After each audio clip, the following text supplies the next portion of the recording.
तालीम के शोबे में बुनियाद से ही तासुब किया जाता रहा है बलूचिस्तान के स्टूडेंट के साथ। जब हम एक जेन्युइन इशू के लिए बाहर निकलें तो फिर हमें उस इशू को कभी भी उस तरीके से डील किया ही नहीं गया। तबकाती निज़ाम इस तरह है कि एक यूनिवर्सिटी का वाइस चांसलर ये कहता है कि मेरे यूनिवर्सिटी में सिर्फ 35% स्टूडेंट्स जो है ना ऑनलाइन क्लासेस ले सकते हैं, 75 नहीं ले सकते।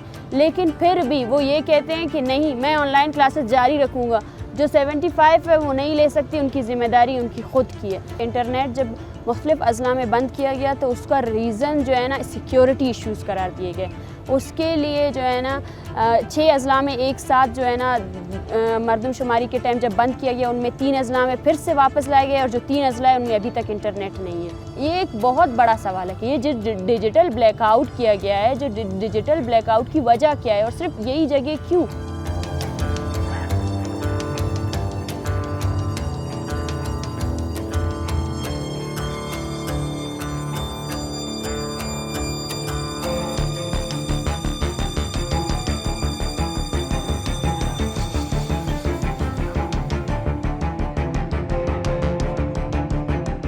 असल में बलूचिस्तान में तलबा सियासत जो तलबा सियासत की हिस्ट्री है वो बहुत गोल्डन हिस्ट्री रही है एज़ कम्पेयर टू पाकिस्तान के बाकी जगहों के। बलूचिस्तान में हर वक्त में तलबा सियासत मास पार्टी की तरह उसका कंट्रीब्यूशन एक मास पार्टी की तरह रहा है।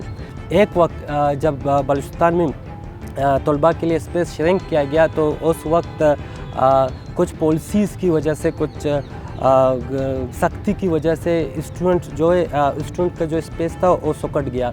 लेकिन वक्त के साथ साथ स्टूडेंट पे मोबिलाइज होते गए क्योंकि जो बलूचिस्तान के इंस्टीट्यूशन में जो मसले स्टूडेंट फेस करते हैं वो पाकिस्तान के किसी भी जगह पे स्टूडेंट आलमोस्ट फेस नहीं करते।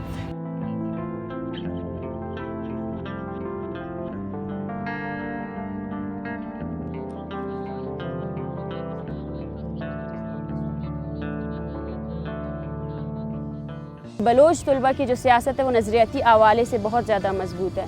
आज फिर हम देख रहे हैं कि आज फिर सियासी हवाले से जो तलबा है वो वापस मतलब ग्राउंड में आ रहे हैं, सरफेस में सियासत कर रहे हैं। आगे आने वाला वक्त ये मुझसे ज़्यादा शायद ये रियासत ही तय कर सकती है कि आगे आने वाला वक्त क्या होगा। क्या वो तलबा को पीसफुली इसी तरह एहतजाज करने देंगे या नहीं।